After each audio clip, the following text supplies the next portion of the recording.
Hello viewers, আসসালামু আলাইকুম। আজকে তোমাদেরকে নতুন একটা অধ্যায়ের সাথে পরিচয় করাবো।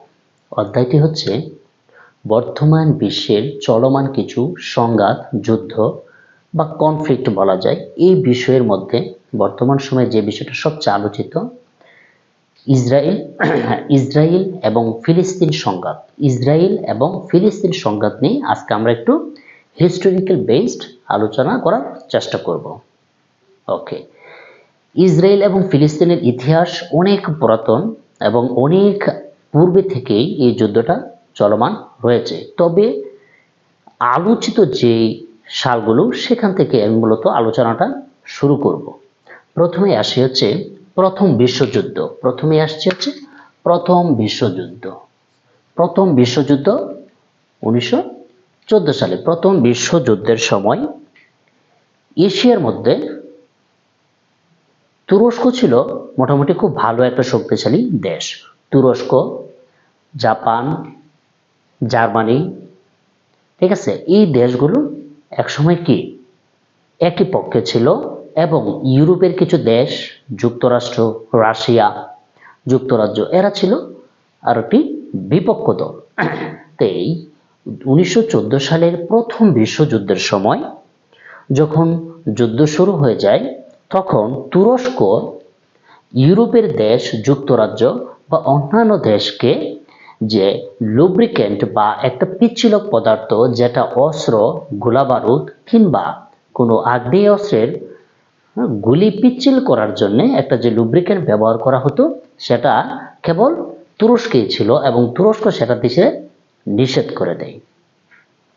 এমত অবস্থায় ইসরায়েলের একজন বিজ্ঞানী, নাম হচ্ছে ওয়াইজম্যান, ইহুদি বিজ্ঞানী ওয়াইজম্যান, একটা গ্লিসারিন জাতীয় একটা লুব্রিকেন্ট আবিষ্কার করে এবং সেটা যুক্তরাজ্যের হাতে তুলে দেয়।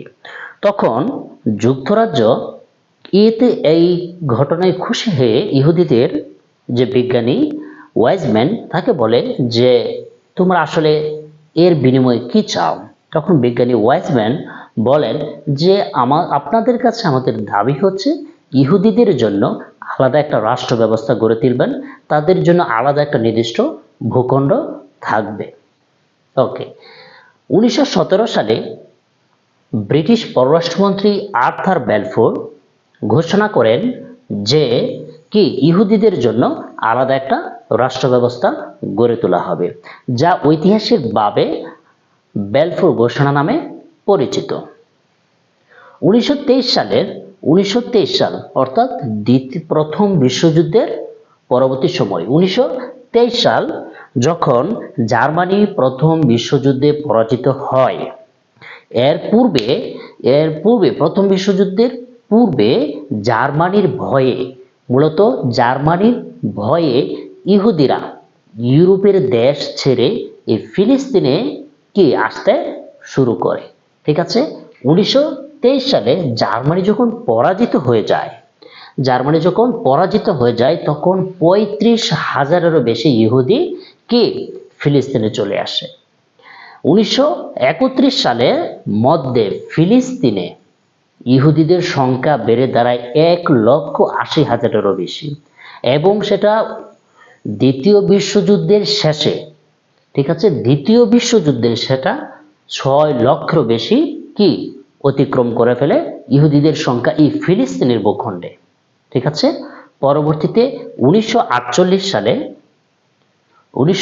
সালে জাতিসংঘ প্রতিষ্ঠা হওয়ার পরবর্তী সময়ে 1948 সালে যুক্তরাজ্যের সেই যে পূর্বের প্রতিশ্রুতি অনুযায়ী কি ফিলিস্তিন রাষ্ট্রের জন্ম হয়, এই ইসরায়েল রাষ্ট্রের জন্ম হয় ফিলিস্তিনের ভূখণ্ডে। এবং 1948 সালে ফিলিস্তিন রাষ্ট্রে ইসরায়েলের অবস্থান ছিল এরকম। ফিলিস্তিন রাষ্ট্রে ইসরায়েলের অবস্থানটা ছিল এই সাইজ। ঠিক আছে, এই পুরা ভূমিটা ছিল ফিলিস্তিন এবং ইসরায়েল ছিল এতটুকু। এই 1948 সাল থেকে 1973 সাল 4টি আরব ইসরায়েল যুদ্ধ সংগঠিত হয় এই ফিলিস্তিনের ভূখণ্ড নিয়ে। এই 4টি আরব ইসরায়েল যুদ্ধের মাধ্যমে কি ইসরায়েল ফিলিস্তিনের সমস্ত ভূখণ্ড দখল করে নেয় এবং বর্তমান মানচিত্র যদি কল্পনা করা যায় দেখা যায় যে এই ভূখণ্ডটুকু হচ্ছে ফিলিস্তিন, এটুকু হচ্ছে ফিলিস্তিন, আর সমগ্র জায়গাটুকু ইসরায়েল দখলে নিয়ে নিয়েছে। অর্থাৎ মানচিত্রটা যদি দেখি আমরা তাহলে দীর্ঘ দীর্ঘ 25 বছর বা 30 বছরের ব্যবধানে ইসরায়েল ফিলিস্তিনের সম্পূর্ণ জায়গা দখল করে নিচ্ছে। ফিলিস্তিন পড়ে আছে এই মূল ভূখণ্ডের এক কোনায়। অর্থাৎ মানচিত্রটা 30 বছরে সম্পূর্ণ বিপরীত হয়ে গেছে। ঠিক আছে, ওকে। এই যে আরব ইসরায়েলের 4টা যুদ্ধ, সেই 4টা যুদ্ধ নিয়ে আমরা একটু সংক্ষেপে পরিচয় হই। আরব ইসরায়েলের প্রথম যুদ্ধটি হয় 1948 সালে। আরব ইসরায়েলের প্রথম যুদ্ধ হয় 1948 সালে। 1948 সালে এই যুদ্ধটি হয়। এই যুদ্ধের মাধ্যমে আরব যে দেশগুলো ছিল সিরিয়া, মিশর, জর্ডান এবং তার সাথে কি ইরান আছে, এই 4টি দেশকে পরাজিত করে ইসরায়েল প্রথম আরব ইসরায়েল যুদ্ধে জয়লাভ করে এবং সেখানে পূর্ণ সমর্থন ছিল মার্কিন যুক্তরাষ্ট্রের। মার্কিন যুক্তরাষ্ট্রের অস্ত্র সহায়তার কারণে তারা মূলত এই প্রথম আরব ইসরায়েল যুদ্ধে ইসরায়েল বিজয়ী হয়। ওকে, দ্বিতীয় আরব ইসরায়েল যুদ্ধ হয় 1956 সালে। দ্বিতীয় আরব ইসরায়েল যুদ্ধ হয় 1956 সালে।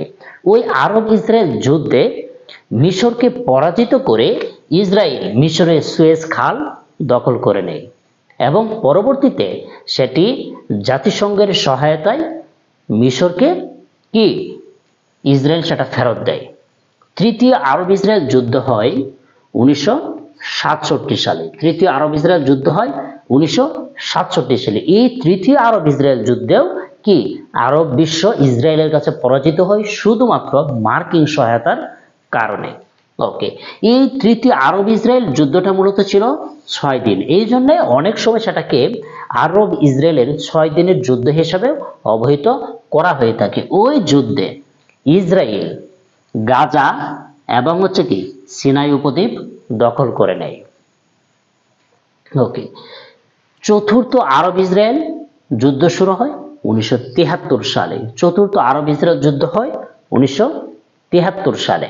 সেই যুদ্ধেও ইসরায়েল আরব বিশ্বকে পরাজিত করে। এই যে আরব ইসরায়েল যুদ্ধ দীর্ঘ সময় চলে আসে 1973 সাল এবং তদ পরবর্তী সময় এখনো সে আরব ইসরায়েল যুদ্ধ চলমান রয়েছে। এই যুদ্ধ থামানোর জন্য বিভিন্ন সময় বিভিন্ন পদক্ষেপ গ্রহণ করা হয়েছে। যেমন 1978 সালে ক্যাম্প ডেভিড চুক্তি স্বাক্ষর করা হয়েছিল। এই ক্যাম্প ডেভিড চুক্তিতে মিশরের প্রেসিডেন্ট আনোয়ার সাদাত এবং ইসরায়েল প্রধানমন্ত্রী বেগিন সহায়তা করেছিল, যার কারণে এই দুজনকে 1978 সালে নোবেল শান্তি পুরস্কারে ভূষিত করা হয়। কিন্তু তাদের সেই পদক্ষেপে কোনো কাজেই হয়নি। অর্থাৎ ইসরায়েল এবং ফিলিস্তিনের যুদ্ধ তো শেষই হয়নি, সেখানে আরো কি যুদ্ধ ঘনীভূত হতে শুরু করে। পরবর্তী সময়ে 1993 সালে অসলো শান্তি চুক্তি স্বাক্ষরিত হয়। অসলো শান্তি চুক্তিতে ফিলিস্তিনের প্রধানমন্ত্রী ইয়াসির আরাফাত এবং ইসরায়েলের প্রধানমন্ত্রী ইৎজাক রাবিন একটি কি যৌথ চুক্তিতে আসে যে দুই পক্ষ একটা শান্তি চুক্তিতে এসে ইসরায়েল এবং কি ফিলিস্তিনের শান্তি কামনায় দুটি পক্ষই সমঝোতায় আসে এবং তাদের এই সমঝোতার কারণে 1973 সালে অসলো চুক্তির কারণে 1993 সালের অসলো চুক্তির কারণে এই দুজনকে ইসরায়েলের প্রধানমন্ত্রী ইয়াসির আরাফাত ফিলিস্তিনের প্রধানমন্ত্রী ইয়াসির আরাফাত এবং ইসরায়েলের প্রধানমন্ত্রী ইৎজাক রাবিনকে শান্তিতে নোবেল পুরস্কার দেয়া হয়। ওকে, এই 1993 সাল পর্যন্ত এই পদক্ষেপগুলো নেওয়ার পরেও ইসরায়েল এবং ফিলিস্তিনের মাঝে কি যুদ্ধ থামেনি, বরং যুদ্ধ প্রতিনিয়ত আরো ঘনীভূত হতে শুরু করে। আসলে এই যুদ্ধ বা ইসরায়েল ফিলিস্তিন যুদ্ধ বন্ধ না হওয়ার কারণগুলো কি কি, আমরা যদি কিছু ঐতিহাসিক প্রেক্ষাপট, ঘটনা কিংবা বিভিন্ন চুক্তি বিশ্লেষণ করি তাহলে দেখা যাচ্ছে যে এই যুদ্ধ থামার কি যে কারণগুলো রয়েছে, যুদ্ধ না থামার যে কারণগুলো রয়েছে বা সমাধান না হওয়ার যে কারণগুলো রয়েছে, তার মধ্যে এক নাম্বার যদি ধরা যায় সেটা হচ্ছে আরব বিশ্বের মতনৈক্যের অভাব রয়েছে। যেমন আরব বিশ্বের বৃহৎ দেশগুলোই ইসরায়েলকে স্বীকৃতি দিয়েছে। এরপর হচ্ছে মার্কিন যুক্তরাষ্ট্রের একরোখা নীতি। মার্কিন যুক্তরাষ্ট্রের প্রতিশ্রুতিবদ্ধ যে ইসরায়েলকে যে কোনো মূল্যে তারা রক্ষা করবে, প্রয়োজনে তারা নিজেরা এই যুদ্ধে জড়ায় যাবে।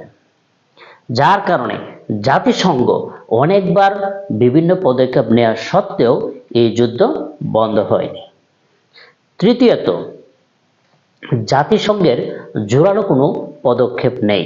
জোরালো পদক্ষেপ না থাকার কারণটাই হচ্ছে মার্কিন যুক্তরাষ্ট্র।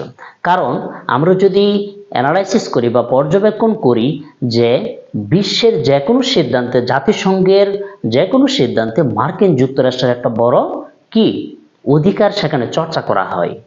কারণ হচ্ছে মার্কিন জাতিসংঘের যে চাঁদার পরিমাণ, সেখানে দেখা যাচ্ছে যে মার্কিন যুক্তরাষ্ট্রের পরিমাণ সবচেয়ে বেশি, এবং হচ্ছে মার্কিন যুক্তরাষ্ট্রের মতাদর্শের অধিকারী সদস্যগুলো জাতিসংঘের স্থায়ী পরিষদের সদস্য হয়ে থাকার কারণেই মূলত এই সিদ্ধান্তগুলোতে আসা যায় না।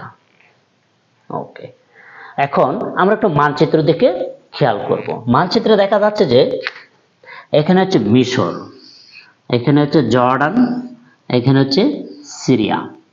এই দেশগুলোই মূলত হচ্ছে আরব বিশ্বের, এবং এই যে আরব ইসরায়েল যুদ্ধের কথা বলছি বারবার, এই আরব ইসরায়েল যুদ্ধে এই দেশগুলো ছিল প্রত্যক্ষভাবে জড়িত। ঠিক আছে, এই দেশগুলো প্রত্যক্ষভাবে জড়িত। তাহলে আজকে এই ক্লাসটিতে আমরা কি জানলাম? যে আরব ইসরায়েল যুদ্ধের সংক্ষিপ্ত ইতিহাস জানলাম। এই যুদ্ধ কেন থামানো যাচ্ছে না, বা কেন বন্ধ হচ্ছে না, বা কেন সমাধান করা যাচ্ছে না, তার কিছু কারণ জানলাম। তার পাশাপাশি এই যুদ্ধ থামানোর জন্য ঐতিহাসিক কিছু চুক্তি, যেমন ওসলো শান্তি চুক্তি, ক্যাম্প ডেভিড চুক্তি, এগুলো সম্পর্কে জানলাম। বিভিন্ন চাকুরি কিংবা ভাইবা কিংবা যে কোনো রাজনৈতিক আলোচনায় বর্তমানে এই টপিকটি কি বেশ আলোচিত। আশা করি তোমরা সবাই আজকের এই ক্লাসটি থেকে কিছু না কিছু গুরুত্বপূর্ণ তোমরা পেয়ে থাকবে। সামনে এরকম গুরুত্বপূর্ণ টপিকস নিয়ে আবারও হাজির হব। ধন্যবাদ সবাইকে।